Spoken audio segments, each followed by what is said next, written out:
online pada khususnya dapat diakses di mana saja dan kapan saja. Biaya yang digunakan untuk LMS ini lebih murah jika dibandingkan dengan melaksanakan proses pembelajaran tatap muka. Kemudian memudahkan aktivitas pembelajaran, baik kuis, tugas, upload materi, atau diskusi. Alternatif pembelajaran online ini selama pandemi COVID-19 sangat efektif. Kemudian mempermudah guru untuk mengumpulkan, menganalisis data hasil pembelajaran dengan waktu yang sangat singkat, mempermudah guru mencari dan mengatur kegiatan pembelajaran. Dalam hubungan metode pembelajaran LMS ini, banyak digunakan berbagai teknologi informasi berupa gambar, suara, animasi, video, teks, membuat materi pembelajaran akan lebih mudah dipahami dan menyenangkan, mendorong siswa untuk melakukan pembelajaran mandiri. Kemudian konten pembelajaran yang digunakan dalam LMS ini dapat terdokumentasi dengan baik serta memudahkan interaksi antara guru dengan siswa. LMS dalam kegiatan pembelajaran. LMS ini memiliki peranan yang penting, utamanya dalam memfasilitasi semua kegiatan pembelajaran, baik dalam bentuk online maupun offline.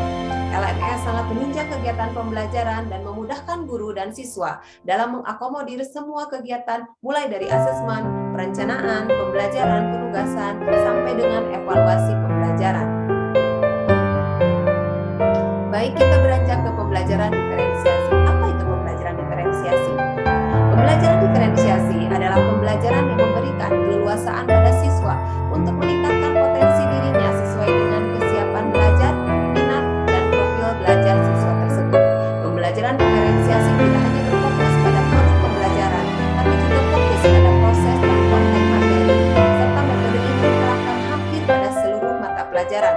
Sebagai contoh yang saya laksanakan adalah saya mengajar geografi sehingga saya melakukan pendekatan dengan menggunakan pembelajaran diferensiasi. Di antaranya, saya membuat atau menugaskan siswa untuk membuat denah lokasi perjalanan siswa dari rumah ke sekolah.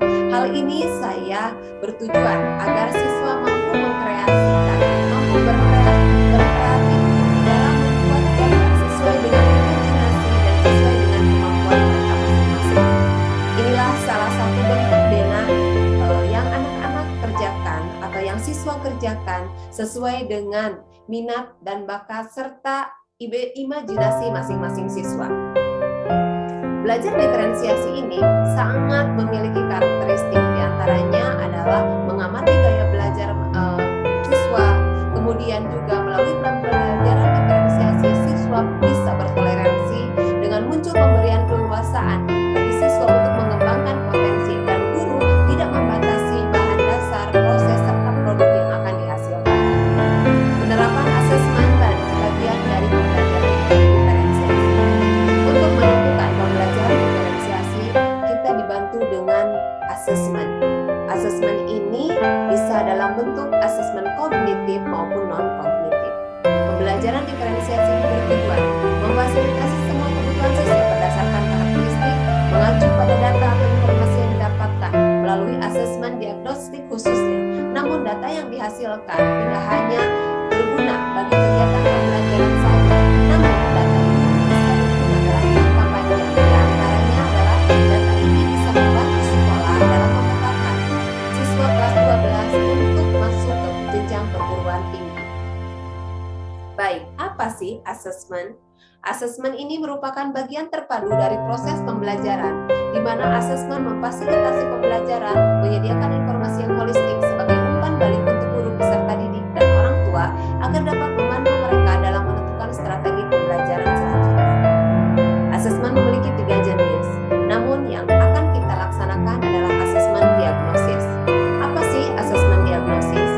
Asesmen diagnosis merupakan asesmen yang dilakukan guru pada awal pembelajaran untuk melihat sejauh mana kompetensi dan monitor perkembangan belajar peserta didik dari aspek kognitif maupun non-kognitif.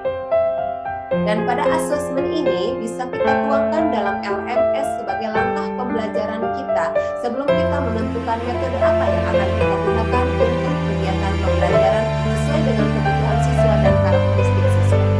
Hasil dari asesmen diagnosis ini digunakan untuk memetakan kebutuhan belajar sehingga guru dapat menentukan strategi pembelajaran yang tepat sesuai dengan kondisi peserta.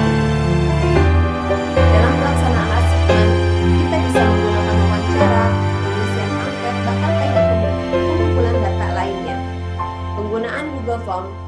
melaksanakan asesmen diagnostik ini sangat memudahkan kita dalam pengumpulan data tanpa harus langsung terjun ke lapangan.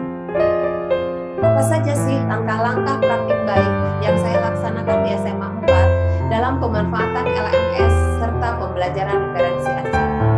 Yang pertama, kita membuat tim kerja dalam membagi tugas, di mana tim kerja ini ada yang bertugas sebagai pembuat soal, pembuat langkah-langkah kegiatan LMS, pembuat metode pembelajaran LMS, dan teknik-teknik lainnya yang dibantu oleh tim pusat pembelajaran kurikulum serta tim IT. Kemudian, bagaimana melaksanakan sosialisasi dan pengenalan LMS? Ini dilakukan untuk guru-guru yang mengajar di kelas 10 berkenaan dengan sekolah penggerak. Inilah bentuk-bentuk dari LMS yang digunakan di SMA 4. Kemudian aplikasi apa saja yang dimasukkan dalam LMS? Berbagai aplikasi bisa dimasukkan dalam LMS. Bisa dalam bentuk animasi maupun video serta tulisan. Bagaimana aplikasi Google ini bisa membantu dalam pelaksanaan asesmen? Dalam Google Form ini kita bisa menuangkan berbagai kuesioner, pertanyaan, serta data-data yang dibutuhkan untuk kita dalam melakukan pembelajaran diferensiasi. Selain itu, dalam LMS ini kita juga bisa melaksanakan kegiatan pembelajaran baik secara online maupun offline. Dalam pembelajaran offline, kegiatan LMS ini bisa dilaksanakan diperlukan guru dalam penugasan.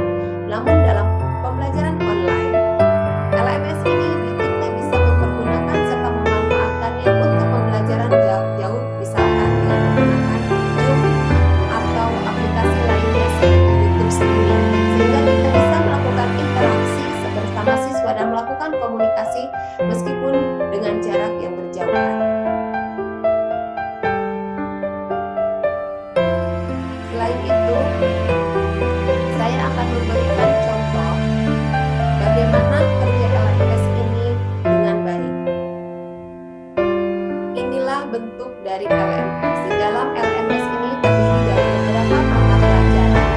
Di antara beberapa mata pelajaran tersebut, banyak yang akan kita tuangkan dari masing-masing pembelajaran. Di antaranya adalah asesmen diagnostik. Asesmen diagnostik ini sesuai dengan kebutuhan guru untuk mencari data dari masing-masing siswa. Selain pertanyaan-pertanyaan, kita bisa menuangkan beberapa materi baik dalam bentuk tulisan